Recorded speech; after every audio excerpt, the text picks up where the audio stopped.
La Picota de Televisión Extremeña hoy se ha desplazado hasta uno de los mayores centros de decisión que afectan a nuestras vidas, aunque parezcan muy lejanos. Estamos en la sede del Parlamento Europeo, en Bruselas, donde Mérida durante esta semana es protagonista. Y hoy estamos en esta Picota hablando con el eurodiputado emeritense y extremeño Nacho Sánchez Amor. Bienvenido. Hola, ¿Qué tal? Bueno, bienvenido. Gracias por nuestra bienvenida, por la bienvenida que nos has dado. Un placer. A esta tu casa también. Un placer tener. Y con el alcalde de Mérida, Antonio Rodríguez Osuna. ¿Qué tal? Bienvenido. Te iba a decir buenas noches, pero no sé si hacerlo como anfitrión o no, como invitado. Bueno, como invitado, como tú también en este Parlamento Europeo, y agradecer a Ignacio Sánchez Amor que haya tenido la amabilidad, ¿no?, de gestionar este espacio maravilloso en la que Mérida va a estar expuesto durante una semana. Una exposición que muestra no solo el patrimonio de la ciudad en pleno corazón del Parlamento Europeo. A mis espaldas tengo el acceso al hemiciclo y están precisamente justo al lado de este plató de televisión. Esa exposición que muestra la ciudad pues milenaria, pero también una ciudad viva, una ciudad de la que yo creo que tú haces gala. Tenemos, como tú sabes, en la capital extremeña un verbo que es emeritensear, que creo que tú practicas a menudo aquí. Sí lo practico porque además, aunque yo lo nací en Mérida, mi madre es de Mérida y la familia de mi madre, mi bisabuelo tenía una tienda al lado del mercado de Calatrava y fue una figura al principio del siglo pasado en la ciudad.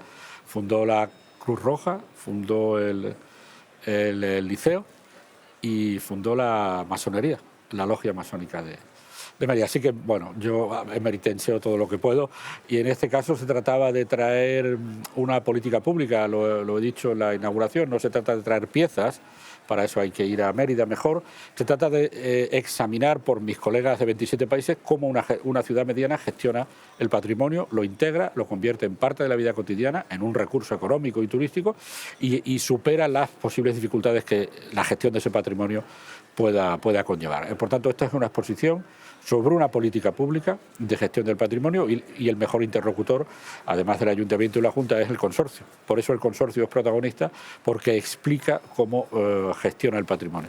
En un espacio, además, creo que difícil de conseguir. Esto es como esas entradas de los partidos o de los conciertos que hay que estar el ordenador conectado a determinada hora, porque efectivamente es el mejor espacio del Parlamento Europeo, en el distribuidor en el que todo el mundo pasa y lo pedimos creo que en septiembre pasado y está reservada para nosotros desde septiembre pasado.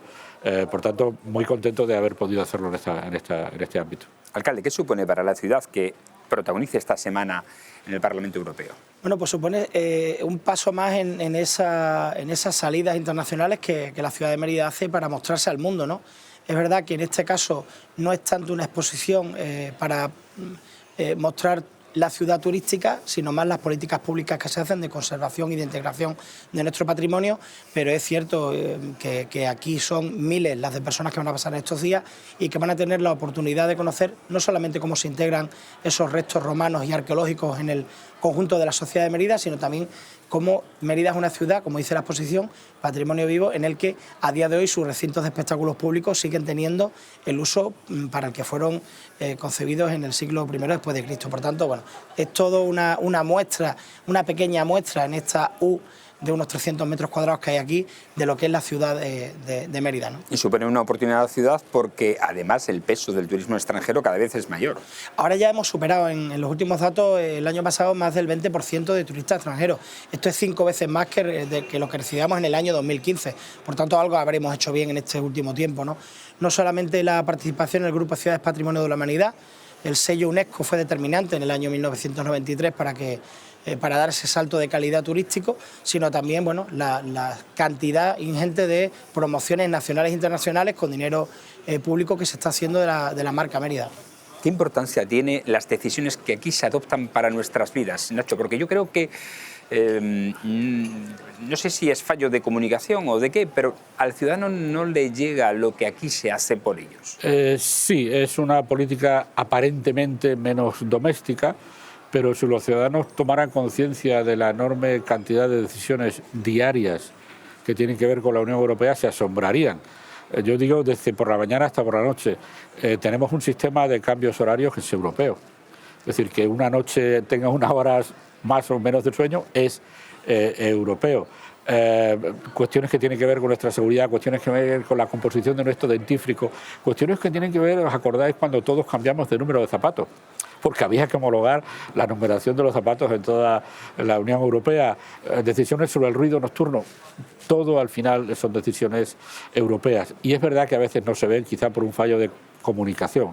Yo creo que Europa es un éxito de integración, pero un cierto defecto de comunicación. Debo decir, sin embargo, que en los últimos 10 o 15 años los medios de comunicación en España hablan mucho más de los temas europeos de lo que hablaban. Estas protestas agrarias que hay ahora han sucedido siempre y yo, sin embargo, ahora veo que Europa es un elemento esencial en el debate público y en los medios de comunicación y, sin embargo, posiblemente hace 20 años no era así. Por tanto, yo creo que estamos avanzando, pero que queda mucho camino por recorrer y espero que las próximas elecciones europeas del 9 de junio también supongan una conciencia ciudadana y que evitemos el riesgo de que las elecciones europeas sean unas elecciones en las cuales los ciudadanos decidan por otras cuestiones domésticas, en clave local, regional o nacional, sino que realmente nos centremos en que esta es una decisión que va a afectar a sus vidas de una manera enorme en los próximos 5 años. Ahora hablaremos de esas protestas agrícolas y ganaderas. Pero antes seguimos hablando de Europa y de lo que supone para la capital extremeña, porque estamos hablando de varias decenas de millones. Bueno, hablamos de quizá, como decía Nacho, no somos conscientes de la importancia que la Unión Europea está teniendo para la ciudad de Mérida. Es decir, ahora mismo hay planificadas en los últimos años y en previsión en los próximos más de 20 millones de euros en obras de todo tipo, de sostenibilidad, de eficiencia energética, de regulación del tráfico, etcétera, etcétera. Hablamos de puesta en valor del patrimonio, como el Museo de la Historia de la Ciudad de Mérida, 20 millones de euros en inversiones que no hubieran sido posibles sin fondos europeos, sin los Next Generation, los EDUSI, los fondos de digitalización tecnológica. Por tanto, si yo tuviera que explicar de una manera resumida lo que supone la Unión Europea para Mérida, es la gran transformación urbana de este último siglo. Es decir, son numerosos los fondos europeos que están permitiendo transformar y que las ciudades del sur de Europa cada vez se parezcan más a las del norte de Europa. Para nosotros es importantísimo y por tanto que esas políticas públicas sigan en marcha a partir del 9 de junio dependen de que haya un gobierno que tenga entre sus prioridades esa agenda urbana local y municipal. Cada vez más Europa está en los municipios y en los últimos años mucho. ¿Qué opinión tiene Nacho Sánchez Zamora de las protestas, entramos ya en esa materia, que están realizando los agricultores y ganaderos extremeños? En el hecho de las protestas confluyen varios elementos. En primer lugar, circunstancias tuvieron que ver con la pandemia, con las dificultades de acceso a algunos insumos. Luego la guerra de Ucrania ha provocado dificultad de acceso a algunos insumos, como los fertilizantes, y una enorme subida del precio del carburante, que es un elemento esencial. Por tanto, frente a, digamos, corrientes que vienen de hace mucho tiempo, se juntan cuestiones coyunturales. Luego hay una cuestión que yo creo que hay que tomarse muy en serio, que es una mejor explicación de las políticas verdes. A veces se da la sensación de que las políticas verdes son algo contrario a la productividad agraria y yo quiero recordar que el hecho de que haya un cambio climático, sea cual sea el origen del cambio climático, está provocando que los agricultores catalanes solo tengan la quinta parte del agua de la que tenían hace 2 años. Es decir, solo pueden regar ya con el 20% de lo que regaban antes. Por tanto, la conclusión es: cuidado con esa contraposición a veces muy automática, políticas verdes contra agricultura. La agricultura puede ser la primera víctima del cambio climático. Por tanto, hay que hacer políticas contra el cambio climático porque hay que ayudar a la agricultura también desde ese punto de vista. Es verdad que a veces yo creo que el mundo agrario ha visto que esa aceleración de las políticas verdes no iba acompañada de una aceleración de las explicaciones y ese malestar difuso está ahí, pero yo creo que eso se soluciona con mejores explicaciones y con una realidad que yo no oigo hablar ahora. ¿Qué sería del campo español, portugués, italiano o griego sin la política agraria comunitaria? Porque una enorme parte de la renta agraria no proviene de la producción de productos agrarios, sino de los impuestos de los polacos, de los letones y de los austriacos. Entonces no perdamos de vista que la PAC significa una enorme inyección de renta en el campo y en la actividad agraria, y eso es un elemento que hay que preservar. A veces cuando se ataca la PAC de una manera muy genérica, esto no se recuerda, y es importante que se recuerde. El campo no podría generar la renta que genera ahora si no fuera por las ayudas europeas. Sin embargo, los agricultores se sienten damnificados por las políticas europeas en cuanto le exige un proteccionismo medioambiental, etcétera, que no se le exige a otros productos y que forman parte también de las negociaciones bilaterales entre Europa y terceros países. Sí, es un asunto muy complicado. En primer lugar, los acuerdos comerciales ya son más que comerciales. Los acuerdos políticos de la Unión Europea con cualquier país del mundo tienen una parte política y una parte comercial. Y dentro de la comercial una parte agraria. Pero es que da la sensación de que los acuerdos comerciales son solo agrarios. No. Es que si tenemos un buen acuerdo comercial con otras partes del mundo, los vinos de Extremadura se van a vender y se van a vender más competitivamente. Y los coches que se producen en España se van a vender, por ejemplo, en Mercosur. Porque a veces parece que todo se reduce al punto agrario. Por otra parte, hay muchos países del mundo que producen cosas que nosotros no tenemos. Nosotros no producimos té, ni cacao, ni café, pero queremos tener té, cacao y café. Por tanto, hay que establecer un sistema de intercambios comerciales que nos permita a nosotros vender lo que producimos, y Europa sigue siendo la mayor exportadora del mundo de productos agrícolas y agroalimentarios, que eso parece que no se dice. Es decir, si nosotros dejáramos de vender al mundo, los precios sencillamente caerían por los suelos porque producimos mucho más de lo que consumimos como continente. Por tanto, todos estos elementos de una cierta complejidad hay que ponerlos, no es tan sencillo. De todas maneras, la política del Gobierno de España ha sido una política muy clara de reforzar las cláusulas espejo. Es decir, vamos a pedir a los productos que entran en la Unión Europea similares estándares de calidad, de protección. Pero nos encontramos con dificultades. Las enfermedades del campo en Brasil no son las enfermedades del campo en Europa. Es otro clima, son otros elementos y necesitan otro tipo a lo mejor de pesticidas. Por tanto, no es tan sencillo como decir que no entre ningún tomate que no tenga las mismas calidades o las mismas protecciones, porque en otros sitios se producen tomates con otras condiciones climáticas. Y si no tuviéramos, seguramente en Teruel no necesitamos, pero comprar fresas fuera de la temporada es porque vienen de Chile, ¿no? Bueno, también le vendemos el vino y el jamón, posiblemente, nosotros. Claro, pero por favor, lo que yo me gustaría trasladar a la opinión pública, esto no solo es acuerdos agrarios, son acuerdos comerciales que nos permitirán vender productos extremeños en un mercado de otros 500 o 600 o 700 millones de personas. Y eso incluye nuestra miel, nuestro pimentón, nuestro vino, todos los productos que producimos, nuestro tabaco en rama, si es el caso. Por tanto, no lo reduzcamos todo a los problemas agrarios. Nosotros exportamos mucho, es importante decirlo, somos una potencia exportadora agrícola, lo que quiere decir que si no exportáramos tendríamos unos excedentes agrarios que nadie podría comprar y los precios serían por los suelos. No es fácil, son equilibrios muy complicados y nosotros estamos introduciendo además una legislación en Europa muy exigente. Por ejemplo, no se puede importar en Europa madera cuyo origen sea incendios forestales en la Amazonia. Es una ley, eso no está en un acuerdo con Brasil, eso es una ley y vale para los bosques de Amazonia, para los bosques de Birmania, para cualquier madera. Aquí no entra una madera que se haya producido mediante quemas, digamos que nosotros consideramos contrarias a los intereses ambientales. Y eso no está en los acuerdos, está en las leyes europeas. Y por tanto es un mundo tremendamente complejo y yo creo que el Gobierno de España está encontrando un equilibrio excelente entre la necesidad de proteger al sector y la necesidad de mantener el comercio de nuestros productos. Sin abandonar esta materia, alcalde, mientras estamos aquí en este plató grabando esta entrevista, se ha emitido una nota de prensa del Grupo Municipal del Partido Popular solicitando al Ayuntamiento un mayor apoyo al sector agrario. No, ¿Qué opinión tiene? Me sorprende porque el Ayuntamiento de Mérida, el Gobierno Municipal y este alcalde no es que no lo muestre el apoyo, sino que lo muestra decididamente. Es decir, nosotros apoyamos a todo el campo, a los agricultores y a todas las manifestaciones que se hagan en pro de la mejora de los derechos y garantías del sector agrícola. Por lo tanto, yo no sé de dónde sacan que no haya un apoyo. Lo que pasa es que el Partido Popular ha abandonado la pedagogía política para irse a los gestos. O sea, el campo agrario no necesita un lazo verde en el balcón. Lo que necesita es que los dirigentes de la política agraria comunitaria en la Unión Europea, que son precisamente el partido ultraconservador de Justicia y Libertad, que se llama, que son los aliados de Vox, o el propio Partido Popular Europeo, que tiene el grupo mayoritario, que forma además y sostiene a la Comisión Europea. Oiga, los agricultores no tienen que ir a las ciudades españolas a cortar carreteras, tienen que venir aquí a la Comisión Europea, que es quien está decidiendo cuáles son los repartos de la política agraria comunitaria. Pero es que quien lo está diciendo es la derecha europea fundamentalmente.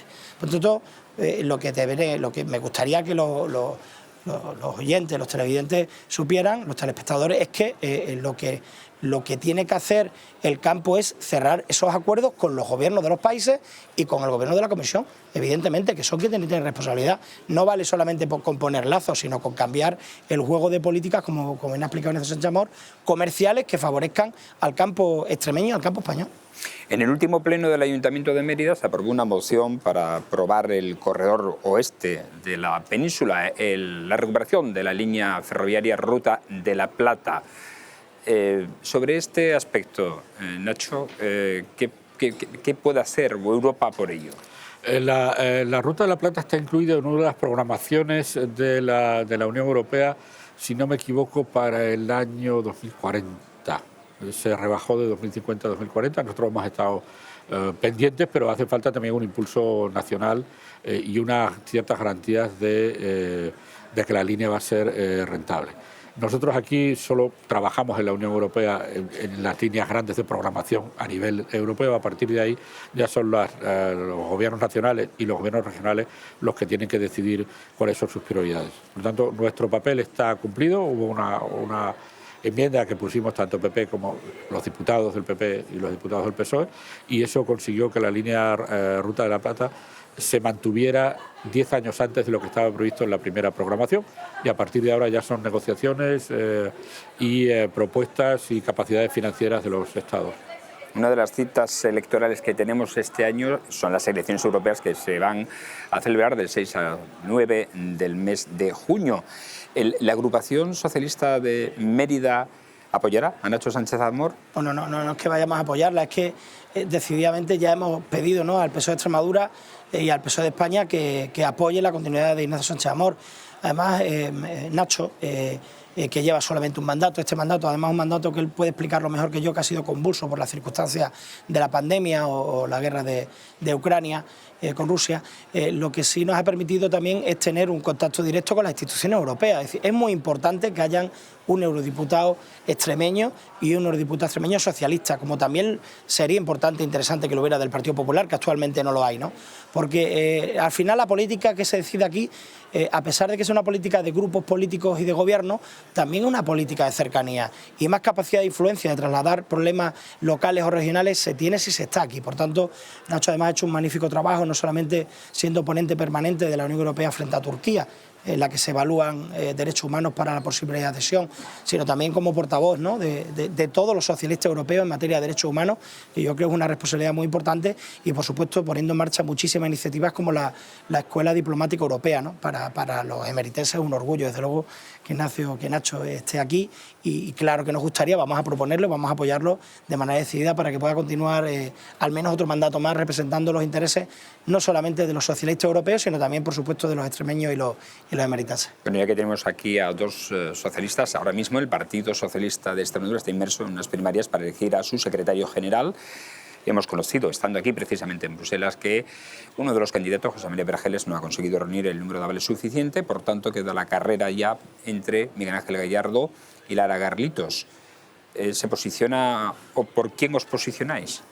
Si hay que posicionarse. Si hay que posicionarse, las primarias son un procedimiento, para decirlo gráficamente, muy ácrata, porque es un voto y es un voto secreto, y por tanto permite una participación directa que no son las tradicionales de delegaciones en un congreso. Y yo creo que eso hace, ahora que las primarias se han normalizado, se han naturalizado, que se vivan con menos dramatismo de lo que eran las primeras primarias, que se vivían con gran tensión dentro del PSOE. Yo creo que son dos compañeros excelentes. Yo espero que los compañeros extremeños acertemos a la decisión, porque es una decisión muy importante. Estamos en la oposición y el objetivo tiene que ser recuperar la Junta en los próximos 4 años. Eso es un elemento clave, yo creo, en la decisión de las primarias. Yo no me voy a pronunciar públicamente, no me parece que sea mi papel. Yo lo que pido a los compañeros es que participen masivamente, y que acertemos entre todos en elegir al compañero que pueda volver a llevarnos al gobierno de la Junta de Extremadura en los próximos 4 años. Antonio, el alcalde, sí se ha posicionado. Bueno, yo lo primero que quiero decir es que los tres compañeros, también el compañero José María Vergeles y la compañera Lara Garlitos, con los que tengo una magnífica relación política y personal, Bueno, pues primero le quiero agradecer también que haya dado el paso. Es decir, no es fácil dar un paso en el que uno va a sacrificar parte de su vida personal y política, su comodidad también política. Uno está en el Parlamento, ambos están en el Parlamento, Miguel Ángel en el Ayuntamiento, para dar un paso importante que es intentar conseguir volver a recuperar el gobierno de la Junta de Extremadura para todos los extremeños y extremeñas. Por tanto, mi apoyo decidido a Miguel Ángel Gallardo ha venido más vinculado precisamente a lo que yo creo y considero que debe volver a potenciar el Partido Socialista, que es el municipalismo. Es decir, las políticas que afectan a los vecinos y vecinas empiezan por lo pequeño, ¿no? Y hay una gran experiencia de compañeros y compañeras como Miguel Ángel Gallardo, que a través de la Diputación de Badajoz, de las 6 mayorías absolutas, del conocimiento de la realidad, no es una cuestión de sentimientos o de simpatías personales. De hecho, Miguel Ángel Gallardo no me apoyó en el último Congreso Provincial del partido, por tanto, y fue hace prácticamente unos meses. La decisión que yo tomaba es una decisión sosegada y una decisión pensando en qué creo que era yo lo mejor para el partido, pero evidentemente, como dice Ignacio Sánchez Amor, serán los militantes y las militantes los que voten en secreto y ellos son los que harán esa evaluación y, por tanto, a pesar de que yo me muestre y esté colaborando en esa campaña de Miguel Ángel, estoy convencido que todos los militantes sabrán elegir cuál es la mejor opción después de escuchar a todos, porque eso sí hacemos en todas las agrupaciones y es propiciar que vengan a los actos y presentarlos y estar con ellos indistintamente. Acabamos como empezamos, hablando de la exposición de Mérida en el Parlamento Europeo, porque este miércoles se inauguró, aunque lleva abierta desde el lunes y estará hasta este viernes, ayer se inauguró con gran presencia o con una multitudinaria presencia de eurodiputados, incluso del vicepresidente del Parlamento Europeo, algo que sin duda te honra como eurodiputado porque pudiste concitar aquí la presencia de eurodiputados conocidísimos como López Aguilar, como Zoido, como la extremeña Palop, etcétera, ¿no? Sí, bueno, es habitual. Nosotros, por supuesto, hay muchos colegas que están en una comisión, que están fuera de la casa, pero siempre que hay exposiciones, las delegaciones españolas suelen juntarse. Debo decir que el ambiente político que hay en el Parlamento Europeo no es tan tenso, tan complicado como lo veo, tan polarizado como lo veo en la política nacional, y aquí las relaciones son menos tensas, y eso también facilita este tipo de contacto social. Siempre que hay alguna exposición promovida por algún diputado español, procuramos ir, y efectivamente hubo mucha gente. Estuvo el presidente Pedro Silva, que dijo que había visitado Mérida hacía 3 semanas, precisamente, y estuvo representada la Embajada de España ante la Unión Europea, con el embajador, la Embajada de España ante Bélgica, que son 2 embajadas diferentes, muchos colegas de todos los grupos políticos y muchos colegas del PP, y muchos extremeños que trabajan en las instituciones y que vinieron a acompañarnos a la inauguración.